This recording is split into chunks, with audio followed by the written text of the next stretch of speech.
Centre info YouTube চ্যানেলের পক্ষ থেকে আমি মোহাম্মদ ইব্রাহিম আপনাদের সকলকে সাদর আমন্ত্রণ জানিয়ে আজকে আমার টিউটোরিয়াল শুরু করছি। তো ভিউয়ার্স, আজকে একটি গুরুত্বপূর্ণ টিউটোরিয়াল নিয়ে আপনাদের সামনে হাজির হয়েছি।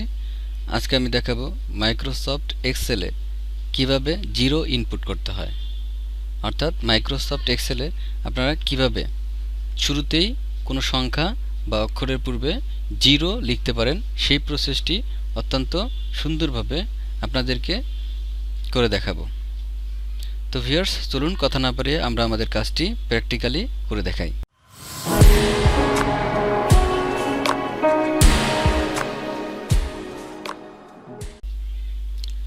তো বন্ধুরা, প্রথমে আমাদের যে কাজটা করতে হবে সেটা হচ্ছে মাইক্রোসফট এক্সেল ওপেন করতে হবে। মাইক্রোসফট এক্সেল প্রোগ্রামটা ওপেন করার পরে এরকম একটা পেজ চলে আসবে।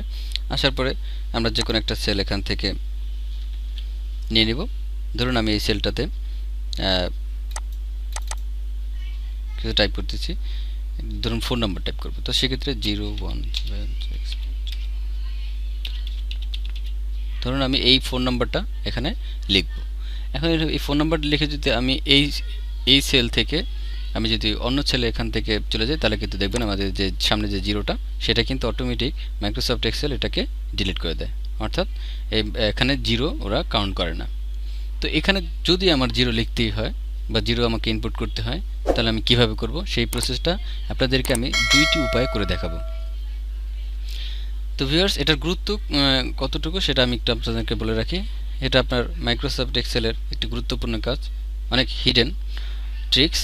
এটা আসলে অনেকেই জানে না, এবং বিভিন্ন সময় চাকরি ডাটা এন্ট্রি অপারেটর বা অফিস সহকারী হিসাবে যখন আমাদের প্র্যাকটিক্যাল হয়, সেই ক্ষেত্রে এই যে ইম্পর্টেন্ট যে থিওরিটা, এটা কিন্তু আপনাদের খুবই কাজে লাগে বলে আমি বিশ্বাস করি। এবং আপনাদেরকে যখন তারা শূন্য উঠাতে বলবে কোনো সংখ্যা বা অক্ষরের শুরুতে, তখন কিন্তু আপনারা এটা ইজিলি পারবেন না। তো সেই কাজটা আপনারা সেখানে কিভাবে দক্ষ হতে পারেন, সেই জন্য মূলত আজকে এই টিউটোরিয়ালটি, এবং এই টিউটোরিয়ালটি আপনাদের গুরুত্বপূর্ণ সেই দৃষ্টিকোণ থেকেই। তো চলুন ভিউয়ার্স, আমরা সেটা পর্যায়ক্রমে করে দেখাই। তো দেখুন, প্রথমে আমি যখন জিরো লিখলাম, সেই জিরোটা কিন্তু এখানে নাই। তো পরবর্তী রোতে আমরা যে কাজটা করব, যেখানে জিরো রাখবো। তো জিরো রাখতে হলে আমরা প্রথমেই যে কাজটা করব, আমাদের যে কিবোর্ড রয়েছে, কিবোর্ড থেকে সিঙ্গেল কোড যেটা রয়েছে সেটা আপনাদের কিবোর্ড অনুযায়ী এল যে বাটনটা রয়েছে, এল এর পরবর্তী একটা বাটনের পরের যে বাটনটা, সেটা জাস্ট একটা সিম্পলি প্রেস করলেই এই যে আমাদের সিঙ্গেল কোড যেই আইকনটা সেটা চলে আসবে।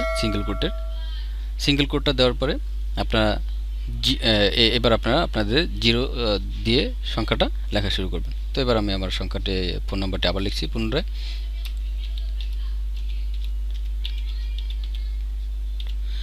তো দেখুন ভিউয়ার্স, এবার আমি 0176 এই ফোন নাম্বারটা লিখলাম। এখন লেখার পরে আমি যদি পরবর্তী রোতে চলে যাই, তাহলে কিন্তু আমার এই যে জিরোটা, এবার দেখুন এবার কিন্তু জিরোটা থেকে যাচ্ছে, অর্থাৎ আমি এখানে যেই ফোন নাম্বারটা লিখছি এখানে কিন্তু আমার জিরো নেই।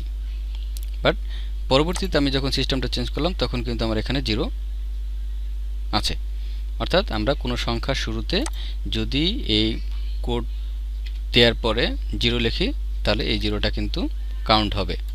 আর আপনি যদি জিরো ছাড়া কোড ছাড়া যদি আপনি জিরো লিখতে চান, সেক্ষেত্রে জিরো কিন্তু পরবর্তীতে আপনি যখন এখান থেকে এটা সরিয়ে ফেলবেন, তখন কিন্তু আর জিরো থাকবে না, জিরোগুলো কিন্তু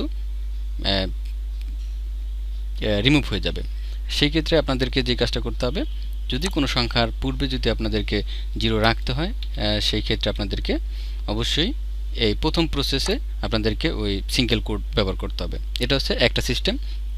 আরও একটা সিস্টেম আছে, সেই সিস্টেমটা আপনারা কীভাবে করতে পারেন সেটা আমরা চলে যাব। তো আমাদের প্রথম সিস্টেম শেষ, এখন আমরা চলে যাব দ্বিতীয় সিস্টেমে।